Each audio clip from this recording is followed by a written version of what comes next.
morning with us, and we're expecting to be joined by yet another one. Also, we'll be getting feeders from our station in Ibadan and Abuja in the course of the program. But currently with us in the studios here, it's a pleasure to have him on the show. He is an economist, Mr. Joshua Akibanjo. Good morning, sir. Thank you very much. Thank you for joining us on the program today. Thank you for having me. All right, last week the news broke that officially we're out of recession. As an economist, do you think this is good news, taking into consideration everything we have been through together as a country? You know, the quick thing to think about is good news to some people, and to some others, the question is, where is the good news? And I'm talking about the proverbial man on the street. Exactly. This is not a theory that you want to start looking into. To those guys on the ground, to the man on the street, everything that you hear is theory until they see the Changes, change. yes. You know, that is on their table, it's in their pay pack, it's in their paycheck, and also it's in their offices or in their businesses. And I think those are the things that, you know, we will concern ourselves with. But in reality, I mean, there is a whole lot of economic framework as well as, you know, economic indices you look at to be able to analyze and say that a country is out of recession or still in recession. You want to take a quick step back to see what happened prior to 2016. Now, we went to recession some 2 years before that time, but it wasn't clear. You only now saw the effect of that recession 2.5 years after. You get the point. So the same thing is happening with a recovery stage. So the indices are clear. There's a recovery. When you have a approximately 3.25, you know, growth in GDP at present, you're looking at maybe some sort of stability in terms of inflation. Inflation is about 16.05 right now. And that's almost like bringing the entire scope down. So there are certain things you want to look at to decide or determine whether we're now stable, whether we're out of recession. One is to say, look, is inflation stable? If it is stable, that's an indication. Now, you also want to look at the last 3 to 4 quarters.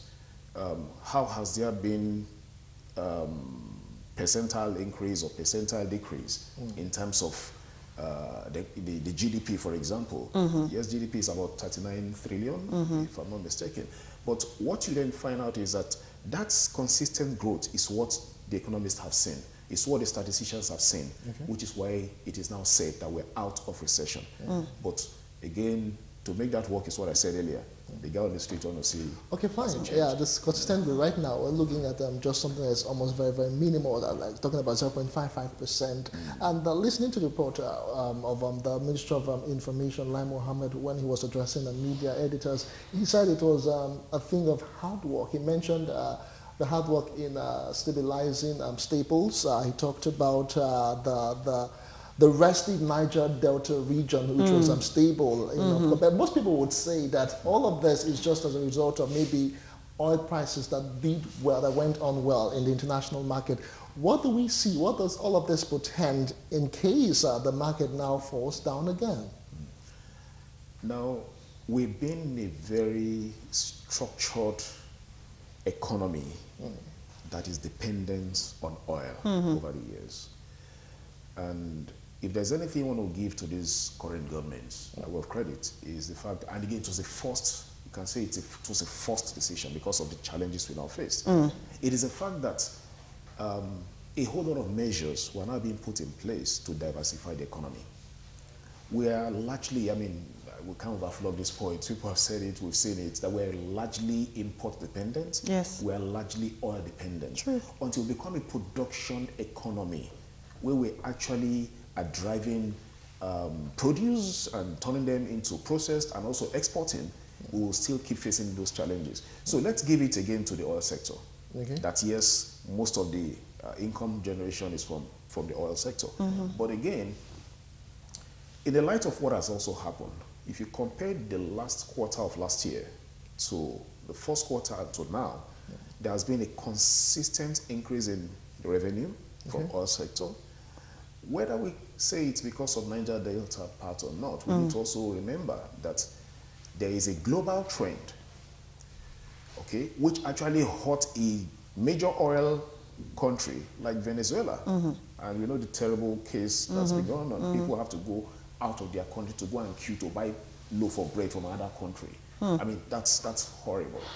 So we will not say that, I mean, we've done well by doing this, but we can actually say that we need to diversify the economy. Our Greek sector is now being further, you know, propelled, okay, even though we know that there are still a lot of, you know, microeconomic analysis that need to be done, as well as support to that particular sector. Now, that's where we've fed from for several years before independence, before discovery of oil. So bringing it back and actually powering it on is one thing that the government need to do very, very well. But we need to give credit, which is when he was talking hard work, like you mentioned, what I was thinking that we're going to be talking about is the ERGP, you know, the economic growth. Yeah. I mean, I think that, for me, was an intelligent, forget all the politics people are putting into it, you know, and all of that. That was a clearly intelligent platform to drive the economy back into recovery. And the fact that we need to also remember, within the same period, the vice president, who was then acting president, activated the executive order, if you recall, where a lot of changes started happening with international community and for foreign direct investment. Now you have goods that will be in the ports previously for months, and nothing happens. That, one of the things the executive order did was to actually truncate that and fast track the process, so you have 48 hours to make sure it happens. You know, so goods land and they're in. Clearance are happening within 48 hours. People, until then, I'm sure many people did not know that Nigeria is the most difficult country to get visa into. I mean, you can't just imagine that we are the most difficult country to give visa out. Even then, we know we have a lot of foreigners on the street. So sometimes I wonder, how is that happening? Is it that they come in through the back door? But those were things that were also managed. And with those sort of, you know, changes, we're seeing more and more foreign direct investment, even though they're coming like in trickles. But how you know, look at the adverts you receive. The goods, the kind of campaign we're getting for processed goods today, the kind of campaign we're getting for different products in the market. And the fact that, again, the CBN also helped manage the Forex. The Forex, yeah. Okay, so there is a whole, those are the hard work I would think that we're talking about, because that's the driver for what we are currently going through. Okay. Because, like I said, you had about 0.73 revenue as at last quarter of 2016, and then suddenly you have about 1.24, 1.34. That's the kind of, you know, incremental you know, growth we've been seeing. I think that's what we need to look at. But again, always remember, you and I will say, waiting there for table. All right, let's talk about diversification a bit, because at the start of this administration, I mean, there was so much talk about diversifying, but sadly, we're still a totally oil-dependent nation. And that, for me, is a shaky situation, given the fact that anything can happen to the oil. So where does that leave us? How do we begin to really drive, you know, diversification in Nigeria? No, even though I spoke against this recently, SMEs, every one of our younger, you know, counterparts leave school and they say they want to become entrepreneur. We need to give credit to first to the fact that a whole lot of structures and framework has been put in place to encourage people to go and, you know, go to small businesses. Support also from the likes of Smedan and Co. And, you know, some of us also are pushing ourselves into startups and also managing startups to encourage startups. But that is one part. That is also a good step in the right direction. You know, the cottage industry transformed, translated, and spurred the Asian tigers to what it is today. What is the cottage industry? SMEs. Okay? I had a program recently that I convened, where we had a whole lot of speakers. We needed to talk about the Asian tigers. You know, and we said, how do we trap the Asian tigers in this country? Okay. So that actually is the first line to go through. What sort of support structure are we giving the small businesses? So the small businesses, we talked about agric earlier. Do you know the value chain in the agric sector is massive? True. Transport, logistics, storage, packaging, processing. Yeah. And the insurance comes in here. So there is a massive, it's a massive positive change that we need to then strengthen through SMEs. So imagine every one of us could, or those with expertise could go into, you have, resourceful people managing the logistics, resourceful people, transport, processing, and all of that. It's easy for me to either import machine or support Firo. I've been there like a couple of times just to see the machines they're developing. If we get to the point where the local industries and the local agencies are inspired, supported, protected, as well as encouraged to be more diversified in terms of innovation, then the amount of money I will take out to go and buy 24 million naira, equipment, production equipment, which I could have done for within 1.5 to 2 million, I've saved a huge income, and which can then be further reinvested in the economy. Then we're talking of more jobs. Because part of the signs you see for a recovering economy out of recession, inflation is not only stable, employment is increasing, and then you're talking about personal debt also reducing, because that's one of the things. I mean, I'm giving, these are actually some of the features of recession. So then you're also talking about the income velocity of circulation on the mass. That is the rate at which money exchanges hands. It moves around. Those are some of the things that need to be put in place. But first, again, like we said, I just want to sum this point from that angle, is to say SMEs need to be empowered. And we're talking through different value chains. I've just talked about agri. You have the service industry, media, entertainment, the tourism industry. It's not even been scratched, not to talk of being at the surface. This is one of the most diversified nation in terms of human capital. The knowledge capital here is massive. And I'm not talking just principles, I'm talking practice. And we're not just talking theory, we're talking application. These are things that exist. And if you look at the oil sector you mentioned. All right, we're still talking Nigeria out of recession. We'll take a very quick break. We'll still have our guest in the house, and of course we'll be hooking up with Ibadan and Abuja in a bit. Very quickly, we'll be right back. Stay with us. The Minister of Information and Culture, Lai Mohammed, has warned against the politicization of the country's recent emergence from recession. The minister, who stated this when he received the broadcast media editors on a courtesy visit in Abuja on Friday, said politicizing the nation's triumph over recession is a disservice to the people of Nigeria. He said government will sustain and build on what it did to get the economy out of recession through sustained policy interventions in various sectors. The minister listed such measures as including the continued stimulation of local production of staples, continuous improvement of the business environment to attract investors, positive engagement in the Niger Delta, and ensuring stability in the foreign exchange market. Announced on Tuesday that Nigeria is finally out of recession. At a forum in Kano, the following day, I did say that this development has shown that this administration is working, and the results are showing. After all, we didn't come out of recession by accident. We didn't come out of recession by doing nothing. We came out of recession as a result of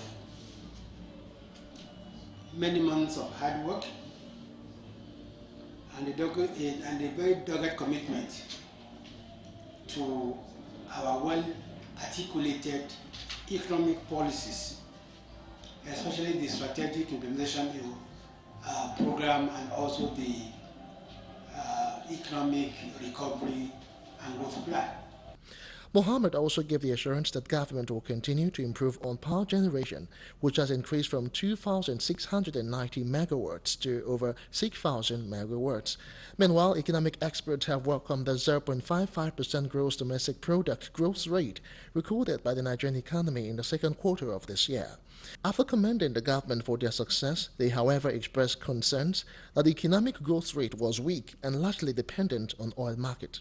Proclamation can be made.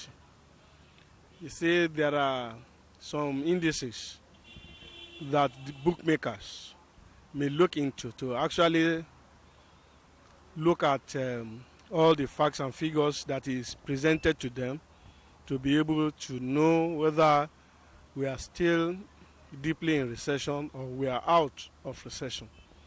So it's just a proclamation that may be true to the fact that is presented to them, or probably it may be true in the marketplace where everybody, every individual, the market man, the market women, and every individual in the household will be able to actually feel the subtle or weak economic recession. They say policymakers still have a lot to do to keep the economy out of recession and experience higher economic growth rate that could guarantee better living conditions. According to them, for the country to experience economic today, and we're looking at Nigeria out of recession. Joining us on the show to discuss this topic this morning, we have Henry Boyo, a renowned economist. Many thanks for joining us, sir. Thank you, Justin. Thank you for coming. And of course, we still have Mr. Joshua Kibanjo, who is also an economist. Wow, it's a powerful day. And of course, Mr. Boyo, before you got here, we're looking at, the news that broke last week that we as a nation were now out of recession. And Mr. Kibanjo has already explained some of the indices of a healthy economy. But coming from you, I really like to hear it from you. Do you think we measure up, in terms of everything working together for the ultimate good of the common man on the streets? Excuse me. I don't think we should contest whether or not the National Bureau of Statistics figure is right. Whenever it appears to be good, we celebrate. When it's bad, we say, no, it's wrong, kind of thing. When they indicated, for example, that the gross domestic product was close to $450 billion some years ago, nobody said they got it wrong. So I would like to believe that technically they are wrong, or they are right, but we seem to have expectations for a much more supportive social welfare. Okay. And this has not been this has never manifested. But the reality, of course, is that we seem to get carried away by the issue of statistics without contemplating whether we have been through this road before and what the circumstances were. Okay? It's surprising that we are celebrating 0.5% growth rate in GDP, and we are also probably misguided to expect that further growth in GDP would assist you in any manner. In other words, if you celebrate 0.55%, you'll probably be happier if it is 6 or 7%. Sure. Right. But in reality, we have passed through this road before. The growth rate had been as high as 6% and consistently remained between 3 and 6% for very many years. How did it impact such healthy growth rates? That's not to say 6% is even significant in view of our deprivations. But what did we get? Okay? Unemployment continued to rise. Inflation continued to constrict consumer demand. You see, one thing that is not often clear is the import or significance of inflation. I was at a presentation I made at one of the universities lately, and I did ask a question. I said, everyone here who has been directly impacted by Boko Haram, please put up your hands. And there were about 200 people in the audience, and nobody did. And I said, if you have equally been impacted adversely by Niger Delta militants, please put up your hands. Nobody did. And I said, if you went into the market, or the supermarket for that matter, and you came out with a little nylon bag, and you wonder whether your money has been stolen, how many of you have experienced that? And everybody's hands went up. You see, inflation is worse than Boko Haram terrorism or Niger.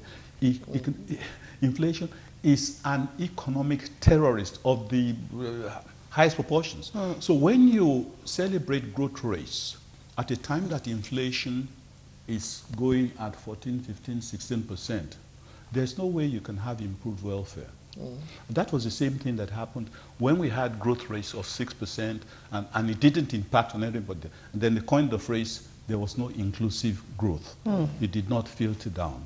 So if we are also expecting that if only the growth rate could go from 0.5 to 4 or 5 or 6, our best ever, that things would be better, and we ignore the issue of consumer demand and inflation, we would miss the boat once again. Unemployment would continue to rise, and industries will continue to collapse. Because why? At the same time, they're also promoting. You see, inflation promotes a higher cost of borrowing. So if inflation is 16%, cost of borrowing inevitably will be 20-something percent. So when those two factors are at play, and you say you have growth, you deceive yourself. Okay, but the federal government seems to believe they've made a lot of efforts, and they're going to work on that over time. The quoted figures are saying that federal foreign reserves have hit an all-time high, a 30 months all-time high to 31.8 billion as at July this year. And they said inflation actually came down from 18% to 16%, that over time they see the country surpassing these figures. You see, the issue of reserves, before you talk about inflation, the issue of reserves should be taken with a little bit of caution. What you even call reserves are no reserves. They are central bank reserves. Don't ask me what work central bank does in order to be able to garner up reserves. But what is clear is that we earn dollars, CBN captures the dollars, calls it its own, and then offers us naira to spend, and then turns around to auction, AUCTION, auction the same dollars they earlier captured in a market that they admit is suffocated with naira liquidity. So if you have a situation like that in the first place, the chances that you even celebrate increasing reserves would in fact make you poorer. Because what? The process of accumulating those reserves and the inundation of the system with naira that is created in place of these dollars will create what you call excess liquidity. Excess liquidity will unfortunately drive inflation so long as you have excess liquidity prevalent in such a manner that central bank itself is busy borrowing it back at 15, 16, 17%, paying such high rates of interest for money that would not be applied to education, health, or whatever, even road building. Consequently, you would find that the process of accumulating those dollars and celebrating $30 billion worth of reserves and say, it's going up. Let me ask you a question. When we had $60 billion worth of reserves, how much more employment was created? How did the cost of funds come to 5 or 6%? So you find that in the area of reserves, when you say 30 billion reserves and it's going stronger, they are taking advantage of you because they know you are not thinking back to say, when we had $60 billion worth of reserves, did it impact in any positive manner? What did you do with it? Precisely.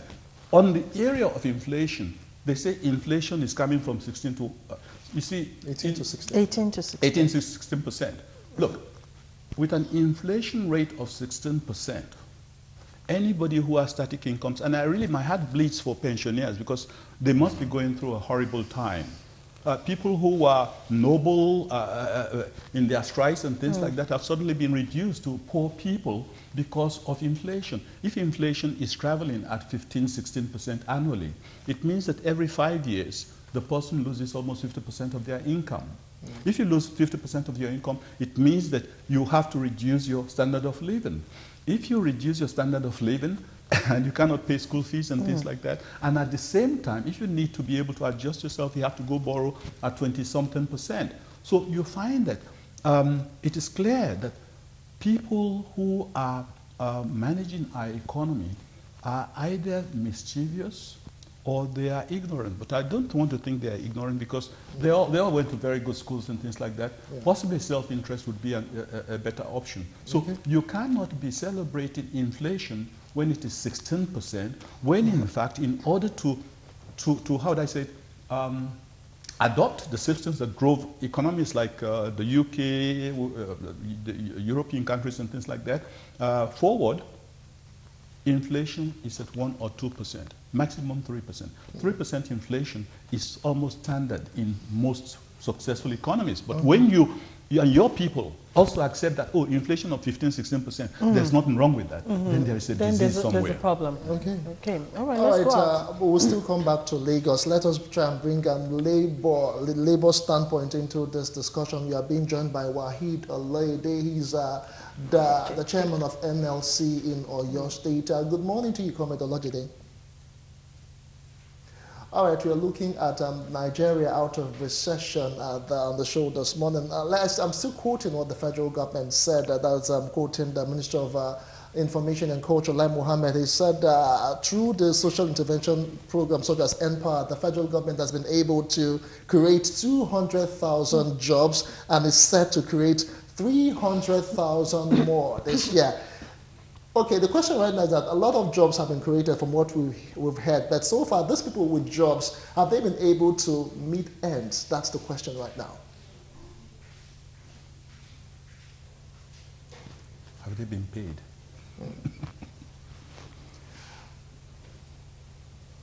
Okay, I think we'll try and that's the question right now. Well, I want to thank you very sincerely for this rare opportunity extended to me on this issue of creation of jobs by the federal government of Nigeria as they claim. I want to say sincerely that as to the best of our knowledge, the job that federal government has claimed to have created, which is about 20,000 jobs, to me, has not gotten any meaningful impact on the Nigeria economy. And of course, the rate of unemployment, which has been very deep in Nigeria before, has not in any way reduced.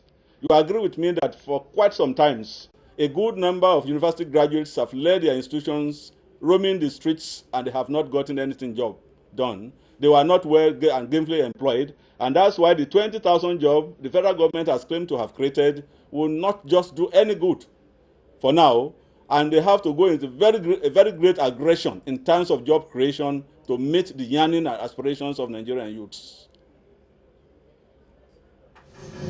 All right. Thank you, Mr. Olojede. But I still need to get some more. So far, our analysts here have actually explained to us the impact of what we are facing as a country right now. I really want to hear from you on the standpoint of labor in the wake of salaries not being paid. Do you really think this news is actually a welcome development, really?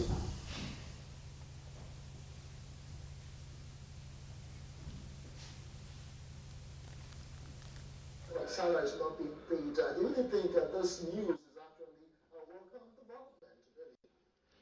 Well, I also have the impression, and I want to say with all sincerity, that the federal government of Nigeria with that announcement has come to the public hastily to inform us that Nigeria today has exited from recession. But I think there are a lot of factors, indices, that has to be considered before the federal government will have gone into that. It's too hasty for government to have said that.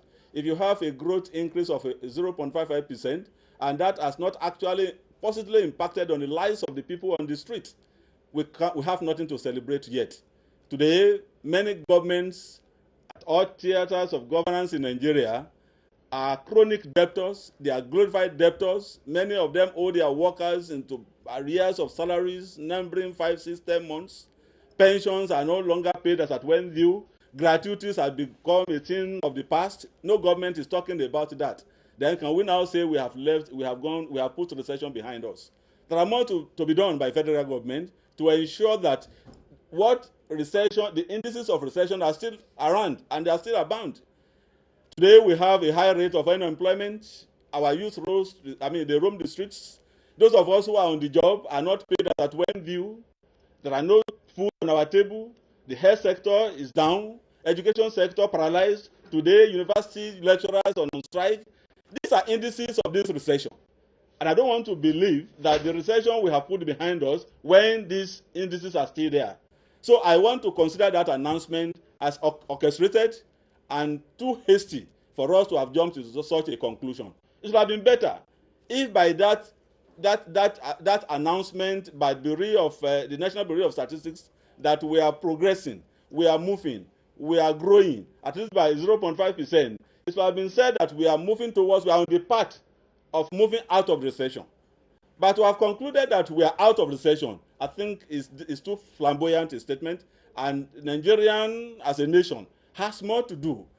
Do we believe we have put recession behind us when today we still depend on importation?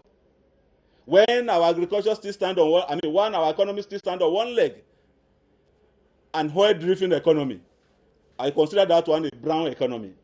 We have to do more and look into how best we can diversify the economy to make our economy green, to improve our agricultural sector in order to give enough employment, create jobs for the Nigerian youths, and of course, to also go a long way to improve the level of our exportation rather than importation. When we begin to look at this sector, and Nigerian economy is becoming self-sufficient, then we can begin to talk about moving out of recession. But in the present circumstance, I think if government say we are on the path to moving out, that will be more mild than informing the public that we are out of recession, when all indices of economic recession still abound and we are being ruled by it.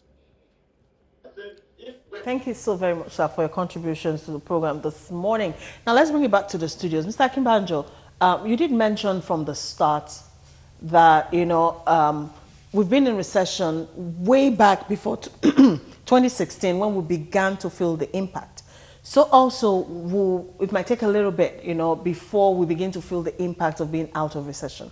But I always like to come from the side of the common man, because if you ask me, I think that common man out there on the street has perpetually been in recession. While growing up, I used to hear my mom talk about austerity. They just give it a different name every time. Now it's recession.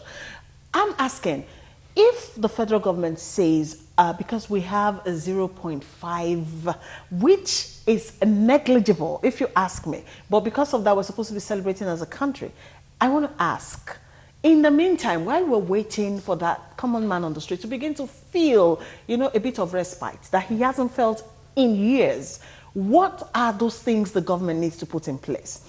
Because when you talk about we're no longer in recession, it translates to, can I afford to buy, a bag of rice now for the common man? Because 50,000 naira is still like 5,000 naira right now. So what is the respite we're actually talking about? Apart from that, what are the immediate things, the structures, the government should put in place to make sure, one, there's no relapse? Because I don't think we will survive yet another, in quotes, recession. And second of all, while we're waiting for the full impact, of surviving what has happened to us, what are those things that we should be doing now? Thank you very much. I think it's so nice to know that we had this previous discussion before the last two speakers, expressed some of these concerns. And like I said, we have the guys who seem to know about the theory and the basics. And we also have the proverbial man on the street.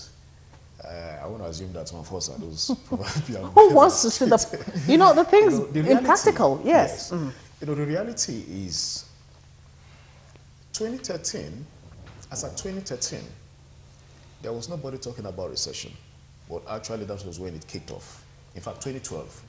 It was in 2013 Okoje-Iweala, former Minister of Finance, and came out to say, look, we will be in trouble if we don't stop ABC. And then he was talking about the way the foreign reserve was being used recklessly, if I may use that word, forgive my use of language.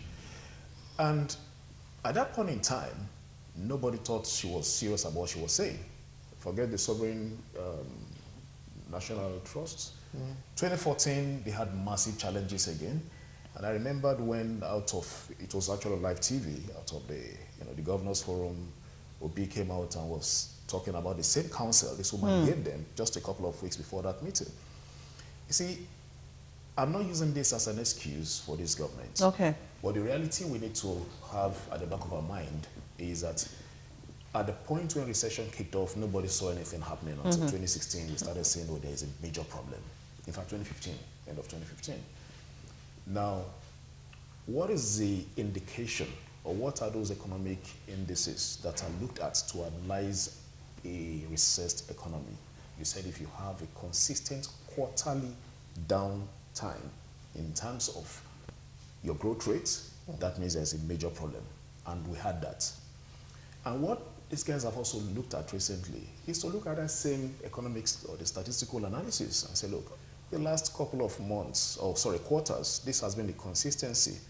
We knew what happened end of same time last year, okay?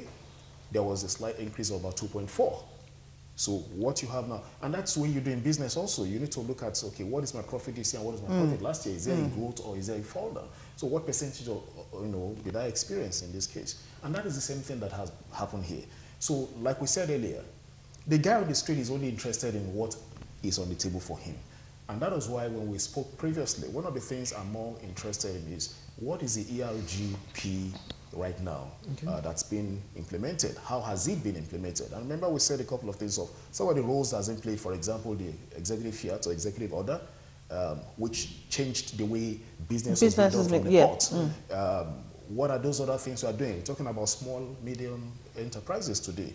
What level of support may not be sufficient, but we need to understand something that there is some shift from what we used to have. Again, they haven't, I don't think that what they said is that we have recovered. They said we are recovering. Recovering. And I think those are some of the words we need to also look at very critically. Okay. I was happier when he mentioned about pension previously. Even though that would be a subject for another day, that's an exploitative program where a man who had just, not only has his income depreciated massively, we're saying he can't even access it. He has some particular timeline where he can access such money.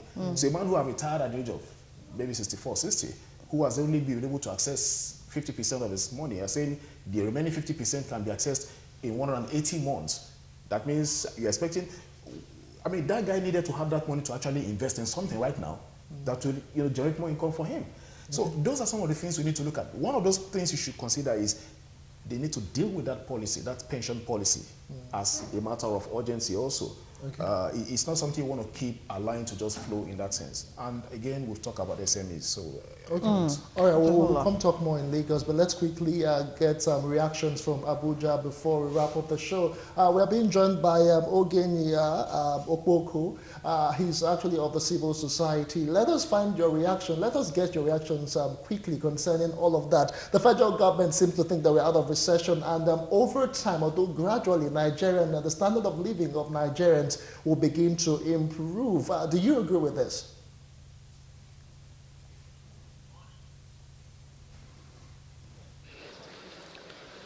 Yes, good morning. Yeah, the essence of this proclamation or declaration that Nigeria is out of recession has not been faced with reality on ground. The poor masses knows the definition of recession to be economic depression. And when you are out of recession, which means you are out of economic depression, we now call for economic boom. So the out of recession proclamation by the National Bureau of Statistics is supposed to put food on the table of the average Nigerians to make life more bearable for Nigerians. So there is no way we can agree with this assertion of Nigeria is out of recession, Nigeria is a recession, without an improved economic system of this country. You will agree with me that Nigeria of today, as we speak, the people are willing to see the change from the economic depression to the economic boom. So government must do more to convince Nigerians that truly we are out of recession. We have been advocate of this government, and we are still advocate of proper things to be done within the economy. So today, we are calling on the government not just to come out and proclaim that Nigeria is out of recession, but to convince Nigerians that we are truly out of the recession. And how do we achieve this? The government must bring or fashion a way of convincing Nigerians by ensuring that the implementation of 2016-2017 budget is ongoing. capital project should be implementing, and as well recurrent budget. So up to this moment as we speak, the 2017 budget first quarter has not been touched. So, and we are out of recession. So government must do more to convince Nigerians. So we will not agree with that. Thank you. I want to say many thanks Thank to you Mr. again. Ogen Yokboko. He's a national coordinator, National Coalition for Good Governance. He joined us from Abuja to comment on the topic. Okay. While we begin to round off, let me ask you, Mr. Boyo, do you think any good thing has actually come out of all of this? Because falling back on what the federal government, the figures they are quoting, they said looking at infrastructural development, we've improved on power generation from about 2,690 megawatts to about 6,000 megawatts. What does all of this portend? Thank you very much. I think there's a need here to understand certain things. Yeah. An economy does not grow in the air. An economy is driven by certain factors. Even if you don't have resources, okay, like in the case of Switzerland, Japan, South Korea, they're not real resources that they have. They have human capital, yes, but then the human capital must be encompassed within an environment that is supportive. In other words, but first let me say that, remind you that when we had $60 billion worth of reserves, we may not have been in recession, but technically we were in recession, okay? For a very simple reason. When you are growing, employment rate should be growing. When you are growing, consumer demand should be stable. In other words, you should be able to buy the same thing with your 100,000 naira in January as you buy in December, kind of thing. When you are growing, your industries must have access to loans at 4-5%. When you are growing, your exchange rate must also be stable and responsive to market forces. No matter what else you do, if you don't respect those rules, even if your reserves go to 100 billion, you will have the same, you'll be in the same position that you were when you had $60 billion, even under Okonjo-Iweala, and where we continued to borrow money we did not need. Even if you saved all that money as she asked us to save, you will still be in this position in which we find ourselves today if you do not respect those principles of inflation rate at not more than 2 or 3%, so that consumer demand, how much you can buy, will remain constant. If your consumer demand is crippled because of inflation at 16%, and let's be quite honest, inflation has never come to single digit. Best practice rates, whether during the time of Okonjo-Iweala or any of them, it was still the same 10 and 10 pence. That consumer demand continued to contract. When consumer demand contracts, who are the producers? Why would anybody want to produce when people are buying less and less? Besides, even if you say, I have 2 heads, I'm going to produce all the same, and you still have to go to the market and borrow at 25%, somebody will tell you that you're a crazy man, because the chances that you can succeed with the power infrastructure and every other thing working against you, and you are still borrowing at 26%. So the reality of what I'm trying to say is that if you truly recognize or you want to grow, you cannot shy away from these issues, okay? No successful economy anywhere in the world has progressed when their inflation is in double digit, or indeed when cost of funds remain at 25%. And also, when the banks continue to make as much as almost ₦1 trillion from foreign exchange transactions, while the CBN is busy auctioning dollars. You see, when you auction your very lovely bangle there, you would want to sell it to the higher bidder or the highest bidder. When the custodian of the naira, the one who is supposed to protect the naira, is taking from time to time rations of dollars and putting it in the market and say, I'm auctioning these dollars against my own currency. At the detriment of the naira. So long as this structure remains and they continue to pray that the eyes of Nigerians will not be open to these realities, we will continue to believe what they throw at us. And we will continue to think, oh, if only we could grow again at 5%, would be better off. You are growing at 6%. Unemployment continues to soar. Youth unemployment continue to soar. Consumer demand continue to depreciate. Small and medium So it's always the same story every time. It is, absolutely. Yeah, the same but story. you So all how do we change Thank you. change that? You In this see, period of inflation- recession, businesses have You see, closed as I down. told People you- have lost their jobs. People have committed suicide. You know, lives have Absolutely. been lost. People are Yes. borrowing money at Yeah. personally and jumping into the lagoon because because they can't pay back. Yes. You know, so the reality is that if you start from the beginning, that's why I said initially that inflation is economic terrorism. Okay, so the first thing you have to do, you have to tackle the issue of inflation. If you can tackle inflation and bring it to best practice rates of 2 or 3%, what do? You immediately make the amount of money that you are earning, which you are saying is not enough now possibly able to buy 2 or 3 enough. times what it is.